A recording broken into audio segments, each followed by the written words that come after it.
انسان مال کمانے میں اعتدال سے کام لے، مال کی ہوس میں اعتدال. کوئی غیر اخلاقی جو اخلاق سے انتہائی گری ہوئی حرکت ہو اس طرف اگر آپ جانا شروع ہو جاؤ گے تو بھائی پیسہ تو قارون نے بہت کمایا ہے. چور اچکے ڈاکو صبح شام کما رہے ہوتے ہیں اپنی عزت اور غیرت بیچ کے. تمہیں اللہ نے 2 ہاتھ دیے، ان سے جتنا کما سکتے ہو کماؤ. کسی کے مال پہ نظر مت رکھو، نہ باپ کے مال پہ نہ ماں کے مال پہ. باپ کو بول دو ابا کھانے کو روٹی ہے نہیں ہے، میں اپنے حصے کا کماؤں گا، جتنا میرا مقدر ہے اللہ مجھے دے گا.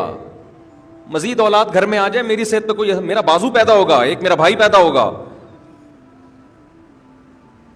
ماں مر گئی ہے، باپ اگر شادی کر رہا ہے، ابا کو کہو ابا ایک اور شادی کرو، کوئی بات نہیں، 12.5% اس کی وراثت میں حصہ چلا گیا، اللہ نے ہمیں بہت دیا ہے، اللہ نے 2 ہاتھ دے دیے، یہ سب کچھ ہے، کما لیں گے، کچھ نہ کچھ کر لیں گے، آپ اپنا خیال کرو. ایسے لالچ کر کے بیٹھے ہوتے ہیں نا. میرے پاس کیس آئے ہیں، داڑھی ہے، ابا کی بھی داڑھی، بچے کی بھی داڑھی، بچہ بھی نمازی ابا بھی نمازی. ابا نے شادی کی ہے، بچے نے مکان کی فائلیں چھپا دیں کہ ایسا نہ ہو وراثت میں اس کا حصہ جائے. یہاں آیا، پرانا قصہ ہو گیا، اب پتہ نہیں چلے گا کس کی بات ہو رہی ہے. مجھے اتنا غصہ آیا کہ یار بے غیرت آدمی، تجھے تیرے باپ نے گھر دیا بنا کے، ساری زندگی اس میں پلا ہے، تو گاڑی دی اس کے باپ نے اس کو، تیری تعلیم پہ خرچ کیا، تجھے تو بچ جانا چاہیے باپ کے سامنے.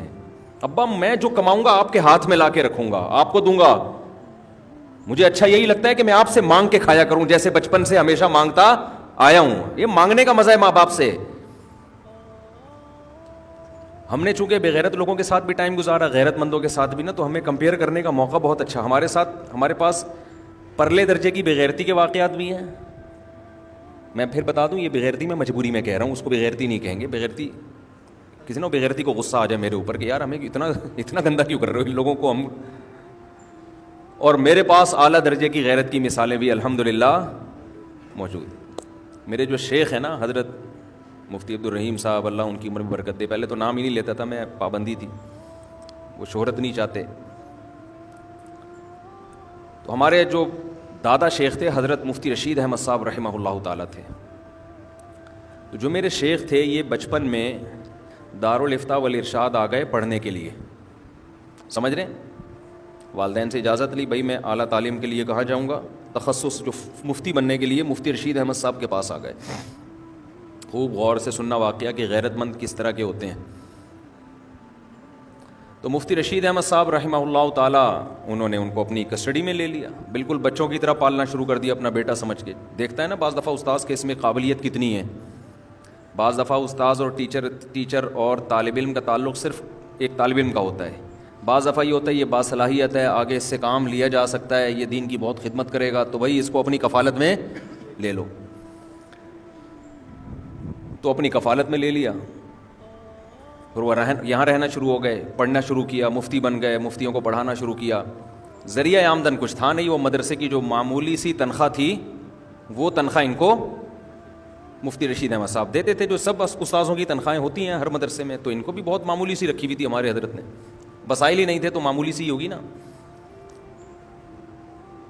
حضرت نے سوچا کہ یہ اتنا دین کا کام کر رہے ہیں، پورا نظام انہوں نے سنبھالا ہوا اتنی کم عمری میں، تو میں ایسا کرتا ہوں کہ کچھ پیسہ، حضرت کی تو زمینوں کا بڑا بزنس تھا، کاروبار تھا، تو میں کچھ پیسہ اپنی طرف سے اور کچھ ان کی طرف سے کاروبار میں لگا دیتا ہوں، ان کو مالک بنا دیتا ہوں. مثال کے طور پر آج کے لحاظ سے، اس زمانے کے لحاظ سے تو 1 کروڑ بہت زیادہ تھے نا، چند لاکھ ہوں گے وہ. آج کا 1 کروڑ فرض کر لیں بھائی، 1 کروڑ میں اپنی طرف سے لگا دیتا ہوں ایک بزنس میں، اور 1 کروڑ ان کی طرف سے، ان کو مالک بنا کے کہ بھائی یہ اب آپ کے ہیں. اب اس کا جو پروفٹ آئے گا وہ کہاں جائے گا؟ ڈائریکٹ آپ کے پاس جائے گا، اور آپ اس کے مالک ہیں، اور بزنس میں لگا رہا ہوں آپ کی طرف سے. ہم تو خوشی سے پاگل ہو جاتے ہیں، یار سبحان اللہ بھائی، فری پکڑ کے 1 کروڑ آ رہے ہیں، اور فری پکڑ کے بزنس میں بھی لگ رہے ہیں، گھر بیٹھے بیٹھے پروفٹ بھی آنا شروع ہو رہا ہے، اسٹیبل ہو جائیں گے، اپنے پاؤں پہ کھڑے ہو جائیں گے، اور پھر دین کی بہت خدمت کریں گے. لیکن چونکہ غیرت کے اعلیٰ معیار پر تھے تو انہوں نے اس تجویز کو پسند نہیں کیا. 2 دن گزر گئے, 3 دن گزر گئے. حضرت نے فرمایا آپ کچھ بولو, کیونکہ ہبا کے مکمل ہونے کے لیے ضروری ہے نا کہ اگلا بھی تو راضی ہو اس پہ کہ ہاں بھائی میں اس پہ راضی ہوں کہ آپ کو اپنا وکیل بنا رہا ہوں, میری طرف سے 1 کروڑ لگا دیں. جب حضرت نے دیکھا کوئی رسپانس نہیں, کوئی جواب ہی نہیں دے رہے, تو پھر حضرت نے بلا کے پوچھا بھائی میں آپ کو ایک آفر کر رہا ہوں, کیوں نہیں مان رہے آپ؟ تو انہوں نے کہا میں یہ چاہتا ہوں کہ آپ جب میرے ایک روحانی والد بنے ہوئے ہیں اور میں خرچہ آپ سے مانگتا ہوں تو میرا دل چاہتا ہے آپ سے ہی مانگا کروں. میں کس سے مانگا کروں؟ کیونکہ آپ نے احسان کیا, مجھے رکھا یہاں پہ اور میری فکر کر رہے ہو, تو جب باپ موجود ہے تو مجھے فکر کرنے کی کیا ضرورت ہے؟ جو میری ضرورت ہوگی آپ پوری کر دیں.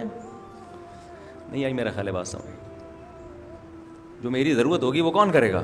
بس آپ سے ہی مانگ لیا کروں گا, مجھے یہ زیادہ اچھا لگتا ہے, اس میں مجھے زیادہ عزت ہے, زیادہ راحت ہے. حضرت اتنے خوش ہوئے, اتنے خوش ہوئے, اتنے خوش ہوئے کہ کیسا اللہ نے غیرت مند اولاد دی ہے. حضرت نے یہ واقعہ ہمیں سنایا, یہ انہوں نے نہیں سنایا تھا, ہمارے شیخ نے, جو شیخ کے شیخ ہیں انہوں نے بتایا کہ دیکھو میں نے پوری رات مصلی پہ بیٹھ کے ان کے لیے دعا کی ہے کہ اللہ اس سے کام لے. یہ قابلیت